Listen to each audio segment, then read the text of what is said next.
Yulduz Rajabova 36 yoshda uyini sotayotgan Hamdambek Sobirov xeyterlarni sudga bergan Parizoda Sevinch Mo'minovaning ahvoli qanday? Diqqat, bizni shou-biznes yangilikari.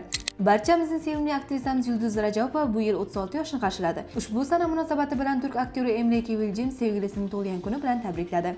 Xonanda Hamdambek Sobirov oilasi uchun xarid qilgan hashamatli hovlisini ba'zi sabablarga ko'ra sotayotganligini ma'lum qildi. Assalomu alaykum aziz do'stlar.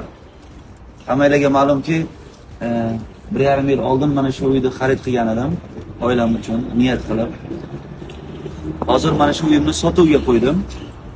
Aktrisa va bloger Parizoda Bo'ruxo'jayeva videosi ostida haqoratli izoh qoldirgan erkak ustidan ichki ishlar bo'limiga shikoyat bilan chiqdi. Men xeyterimni ustidan ariza yozdim. Xonanda Sevinch Mo'minova avtohalokatga uchragandan so'ng ahvoli yaxshi ekanligini aytib, undan xavotir olgan muxlislariga ko'rinish berdi. Assalomu alaykum azizlar, men yaxshiman.